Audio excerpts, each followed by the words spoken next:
feel compelled to talk real fast, so I don't know where that.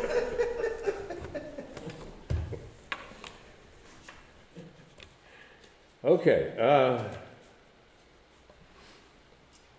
January 15th, 2009, an event happened in this country that came to be called the Miracle on the Hudson. I see a nod here. On that day,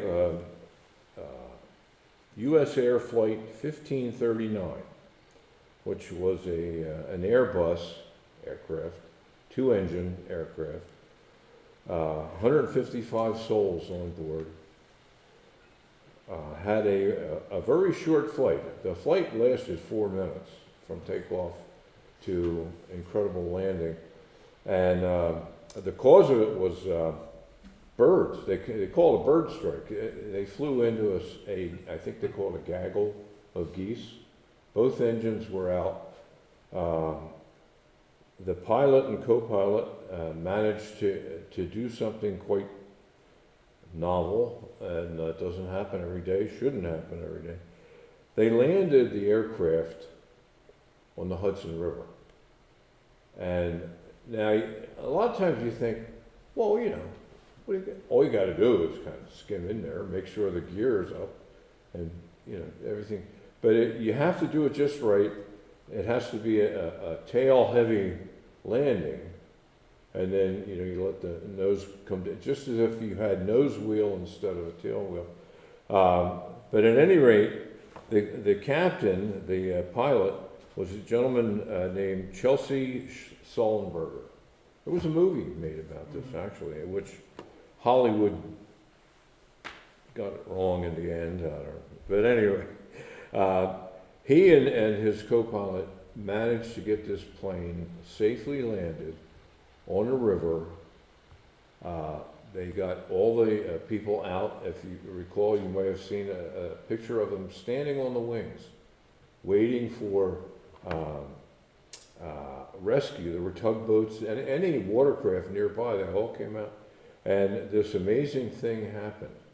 And when I saw it, the story about it, and I can remember thinking, my first thought was that this was a case of the right man in the right place at the right time. And I mean, we'll never know if someone else could have done as well. I hope we never have to know. But in this case, Mr. Sullenberger was very heroic, and of course he was very embarrassed by all that. But he did the job, and it made me think of a passage. This is out of Romans chapter 5, verses 6 to 8. Okay? You see, at just the right time, when we were still powerless, Christ died for the ungodly. When we didn't have the power to overcome anything on our own, Jesus came when we were powerless, when we had no ability to help ourselves. Christ died for the ungodly. And that would be anyone who doesn't have Christ is ungodly. Very rarely will anyone die for a righteous man, though for a good man someone might possibly dare to die. But God demonstrates his own love for us in this: while we were still sinners, Christ died for us. And right there is the definition of the right time: while we were still sinners.